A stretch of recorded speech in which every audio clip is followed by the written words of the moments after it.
Good afternoon, everybody. My name is Carl. I'm a recovery coach here at CAP Recovery Center. This is our all recovery meeting for the day. Article I have here is the multiple pathways approach to addiction recovery. This article is by CoachValleyRecoveryCenter.com. So it's CoachValley.recovery.center.com. So let's hop right into it. When it comes to addiction recovery, it is essential to recognize that there is no one-size-fits-all approach. Each individual journey to recovery is unique, and what works for one person may not work for another. That's why the multiple pathways approach is gaining popularity in the field of addiction recovery. This approach acknowledges the complexity of addiction, embraces various methods to support individuals on their path to recovery.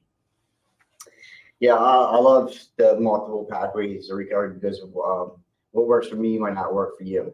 So here at CAP Recovery Center and for me, we welcome all pathways to recovery. I think it's very important to find one pathway that can help you, but it definitely branches off. Like since I've been in recovery, I do go to a 12-step fellowship. I go to church. I have a therapist. At one time I had grief counseling. So there's multiple pathways to recovery, and as long as you find something that works for you is very important. We'll go to understanding addiction as a complex issue. Addiction is a complex issue that goes beyond the physical dependence on a substance. It encompasses various factors, including biological, psychological, and social elements. People may turn to substance as a way to cope with trauma, stress, or underlying mental health conditions. To address addiction effectively, it's crucial to understand and address these underlying factors. Yeah, I definitely agree with that. So there's some, like it talks about trauma, stress. Giovanni, what's going on, my brother? Good, man. So the article I have here, this is the all recovery meeting, and it's the multiple pathways approach to addiction recovery. So a little bit of like, we have to find out our pathways of recovery, and what works for me might not work for you, but we have to find out what does work for us. And it talks about being biological. These are some of the factors of trauma, stress, being product of your environment, stuff like that. We have to find out why we are relying on substance and why we use drugs and alcohol in the first place. And there's many factors. And what recovery taught me is finding out why I use and why I keep on using, actually. You know what I mean? So it's not using it and keep on using it is two different things. We can be kids growing up. We, dibble and dabble. There's a partying phase and stuff like that. But it goes deeper into why do I keep on using? Am I like suffering from trauma, or my anxiety, stress, depression, and you lose yourself in addiction. And I didn't have no coping skills. So the way I would cope is using drugs and alcohol. It's like we think it's the easy solution, but it's really a temporary fix. So we really have to actually get the drugs and alcohol out of our system to begin to like really approach our problems in a healthy way. We'll go to the next one. Embracing a holistic approach to recovery. To provide comprehensive care, addiction recovery programs are increasingly adopted a holistic approach. This approach recognizes that recovery involves more than just abstaining from substance. It involves addressing the whole person, mind, body, and spirit. By integrating a range of therapies and treatments, including holistic approaches, family involvement, medication-assisted treatment, trauma-informed care, and non-traditional methods, individuals can receive personalized care that meets their unique needs. Yeah, so there's talks about some of the approaches, medication, therapy, it talks about the mind, body, and spirit. So there's just not just putting down the drugs and alcohol. That's the main thing. That's the first step is putting drugs and alcohol down, but there's a lot more to it, and that's what I'm in early recovery. Like that was still is the main purpose, but it was more then is like I have to put the drugs and alcohol down. But now I have to take care of my mind, my body, and spirit with other things in recovery. It's very important. It's the only way I can stay clean sober is by taking care of my mind, body, and spirit. My mind, I like I said earlier, therapy, it can be counseling, talking with a sponsor, mentor, a pastor, stuff like that to get your mind right. And with your mind, you can't be thinking about like alcohol and drugs. yeah. And we're as addicts, we think about these things. They just don't go away. Like because I put the drugs and alcohol down and I'm in recovery, I still have thoughts of using. I have drug dreams, stuff like that, triggers, but we have somebody to talk to. I have healthy coping skills today. I can pick up the phone and ask for help. I'm not picking up the phone and asking you always for money or can I get from you, there's a lot of things that you can do in recovery that will benefit you in the long run, man. My aim in recovery is like freedom, freedom from active addiction and freedom from self. I have to get out of my own way. And the best way to do that is doing work with yourself, find out what makes you tick, what things that make me angry, frustrated. Do I have any resentments? Things like that, man, can keep us sick and we have to address it, but I can't address it alone. Like I can't, go over the resentments and working on myself alone. I used to get high with myself. So that makes any sense. It's like, I have to get out of myself and like talk to other recovering addicts, man, and broaden my perspective of why I did what I did, Let's go to introducing mindfulness-based addiction recovery. One effective modality within the multiple pathways approach is mindfulness-based addiction recovery. Mindfulness in the practice of bringing one's attention to the present moment without judgment involves cultivating awareness and acceptance of one's thoughts, emotions, and bodily sensation. This practice can be a powerful tool in addiction recovery as it helps individuals develop a greater understanding of their cravings, triggers, and patterns of behavior. We're just talking about that, cravings, behaviors, triggers, and stuff like that. So we have to be more understanding and we gain that through recovery is more understanding and more awareness. Like when you're locked and loaded in active addiction, man, our perception and our thoughts is so clouded. We're thinking about ourselves. We don't think about others. It's about the daily grind, what I can get, so we can get lost in self. We're very selfish and self-centered people. I was, so I have to break that. I have to break that behavior of being selfish. By incorporating mindfulness into addiction recovery programs, individuals can cultivate skills to manage stress, regulate emotions, and make conscious choices. Mindfulness-based interventions, such as mindfulness-based relapse prevention, mindfulness-based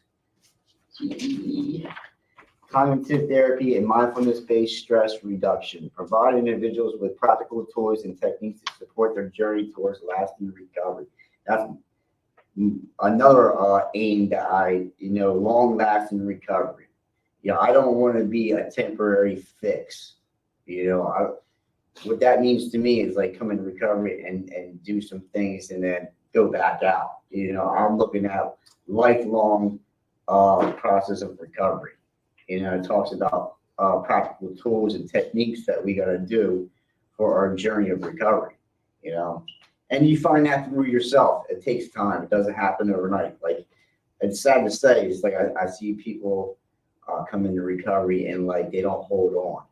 They don't take the time. It just doesn't happen overnight. We come in with so much baggage and we got a lot of stuff going on, court stuff, fines, family members, bridges have been burnt. Like there's a lot of things that we come into recovery with. right? And we can't hold on long enough to like see the other side of things. You know, it happens. Some things happen quicker for you than they would happen quicker for me. You know, so it's just like day by day, focus on today, focus on the moment, and get through today. We'll worry about the other stuff tomorrow. If it comes, we don't know if tomorrow will come. Yeah. You know, so like one day at a time, we can amend these relationships. We can pay off these fines. We can get our license back in these houses. Listen, since I've been in recovery, I didn't have anything. You know, I was like bankrupt of money and spiritually. That was the main thing. I was spiritually bankrupt. I didn't have nothing. You know, since I've been in recovery and doing the right next thing each day, I've gained a whole lot of stuff. You know, I'm not just talking about material stuff. I'm talking about the inner peace and freedom from active addiction, and like the desire been lifted from me to like use drugs and alcohol. You know, so as just for today, but you know, since I've been in recovery, almost coming up on 6 years, like I have a good life. You know, let's go to, let's see here, the power of mindfulness. In the realm of addiction, recovery mindfulness has emerged as a powerful tool for individuals seeking lasting transformation.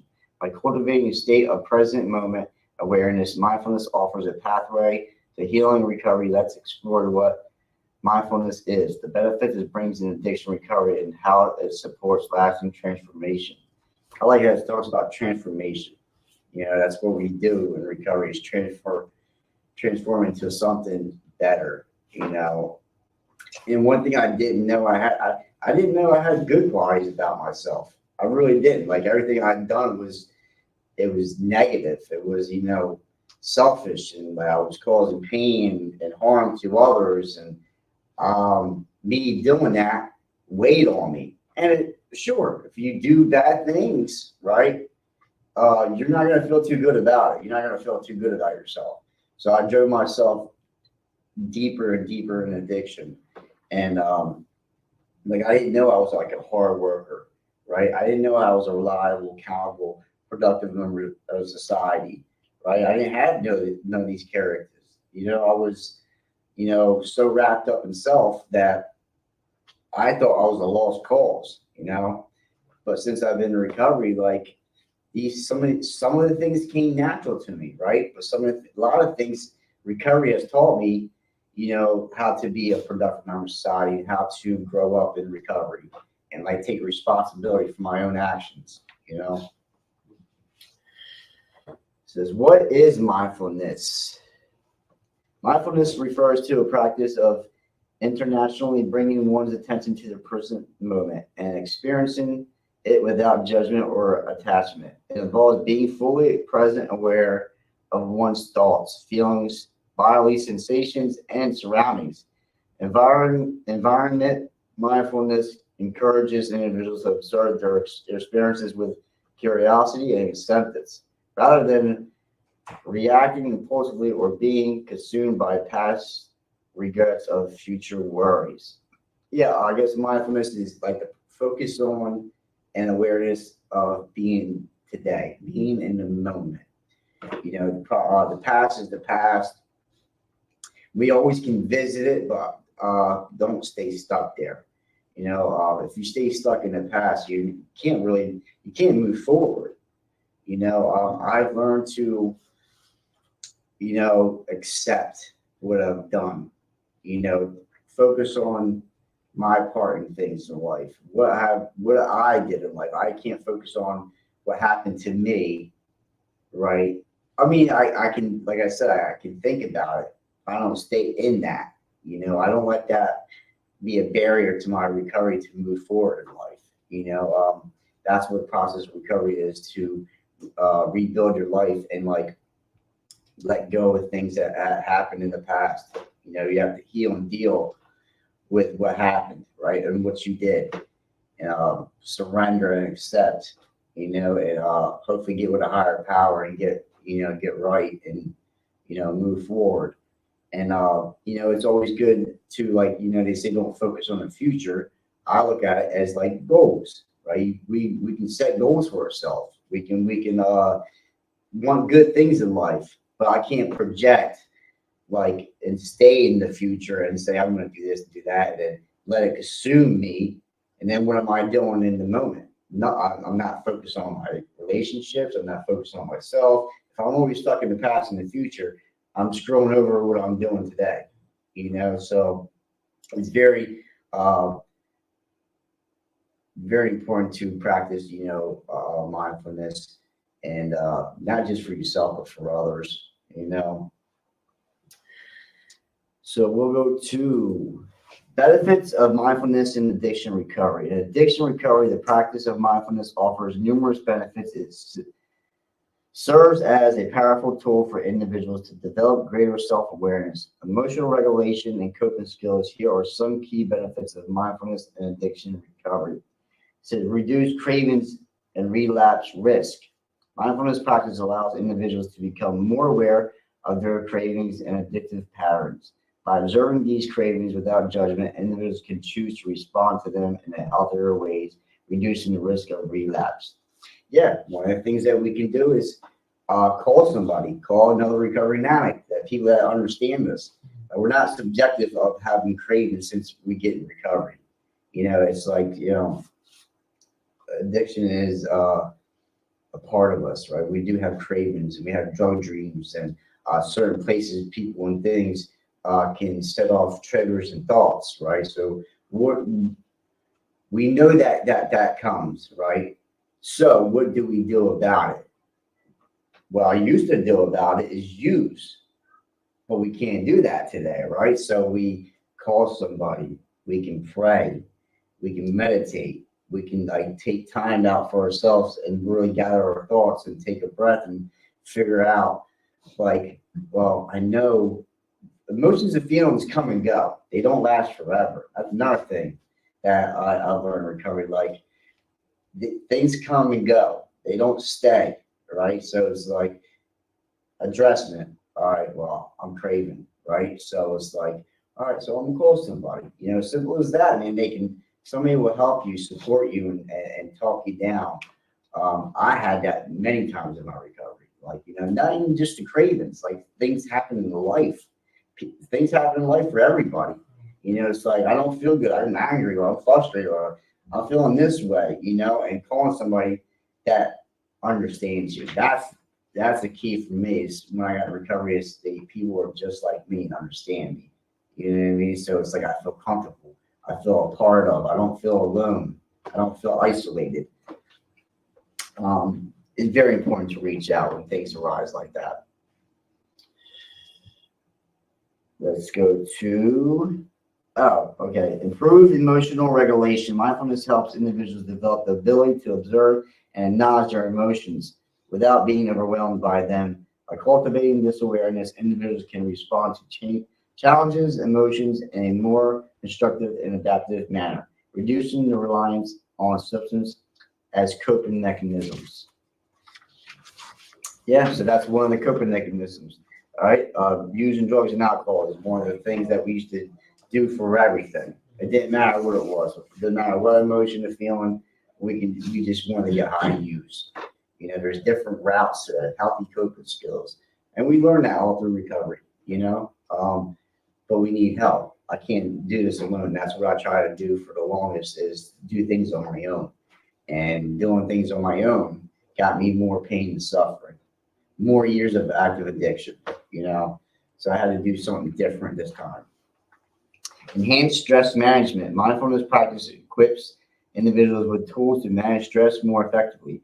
By staying present and non-judgmentally observe their thoughts and reactions to stressors, individuals can develop healthier ways to respond and reduce the likelihood of turning to substance for relief. Yeah, turn to substance for relief. You'll hear that over and over again, because that's one of the things that we used to do. Everything was based around drugs and alcohol. If I'm sick today, I want to use. This happens, use. This happens, use. So it's like, and you know what? Sometimes there wasn't a reason to use. It's because I wanted to use. So stress, anxiety, depression, that stuff. There's other ways that we can cope with this instead of using drugs and alcohol. Touched on therapy, counseling. Sometimes medications are needed. I always felt like I had to have some type of substance or some type of narcotic. That was my solution for everything. And it's really not. I just made that illusion up in my head. You know, it says increased self comparison. Mindfulness encourages individuals to cultivate self comparison and non judgmental self acceptance. This fosters a sense of kindness and understanding towards oneself, promoting a healthier self image and reducing feelings of shame or guilt associated with addiction. Yeah, so we have to build ourselves up because I broke myself down for so long. I was the one doing put myself deeper and deeper in addiction. Ultimately it was my fault. Yeah, things happen to me, right? Things do happen in life to everybody. It doesn't mean I had to do what I had to do, you know. So building yourself up is a good way to have long lasting recovery. It's like I know I'm not that person anymore. I'm a lot better than I've ever been in my life. But first and foremost, I had to put drugs and alcohol down. That's the first step. And I don't it says increase self comparison. Like I take it as like I don't compare myself to others today. And I could have did an active addiction. Well, they got this and this, that, and they're living life, and that just drove me deeper in addiction. A lot of things just drove me deeper in addiction. But like I'm a good person today. I have self worth. I have a lot of things. I'm like a hardworking. I'm reliable, I'm accountable, I'm trustworthy. So this stuff that makes me a good person, and that builds my self esteem, and that makes me feel like I'm a productive member of society, taking responsibility for my own actions today. Improved focus and consideration regularly. Mindfulness practice helps individuals enhance their focus and consideration abilities. This can be practically beneficial during addiction recovery as individuals learn to redirect their attention away from cravings and negative thought patterns, focusing instead on their recovery goals. I like that. So when cravings come, negative thoughts, focus on some of the goals that you want in life. Because we focus on negative thoughts and the anger and the frustration, the stress, and anxiety. Like I said earlier, yeah, it comes and goes, but we don't have to stay stuck. We have a choice today. We can stay miserable, or we can like let emotions and feelings come and go. Misery is optional. We can. The little simplest things I learned in recovery is like simplest sayings, right? But it's like wow, it's like I can restart my day all over again at any given time. If I'm having a bad day, something's going on, I can restart that. So that's like mind blowing to me. It's like I can start my day all over again. Like, all right, you know what I mean? But yeah, it's all about your mindset. You have to change your mindset. Something you just need to sleep. Yeah, rest. We talked about it earlier. Mind, body, and spirit. We have to take care of ourselves. That's another thing we do. You have to do in recovery is self care. That's big. Take care of yourself. Get sleep. Eat better. Exercise. Stuff like that. I have to start doing more. Because if you don't feel good physically, you mentally don't feel good. You know what I mean? So if you feel good physically, you can Get to your mind. Yeah. Yep. So it's better to it's recovery about getting a better perspective, improving your mindset.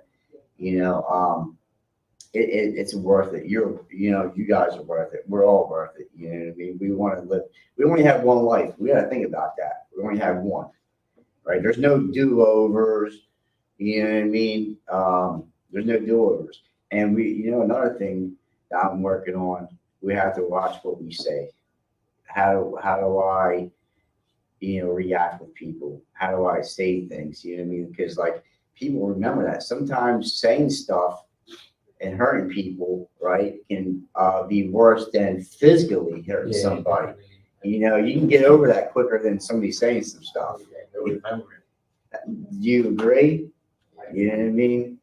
Sometimes I'd rather get hit than some of the things they say to me. Yeah, because I've had dealt with people like that. Like people, I remember this and I remember that. You saying this and that, whatever. Yeah.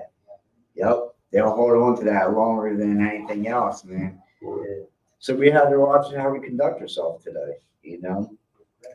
Like it takes time. It takes work to change ourselves.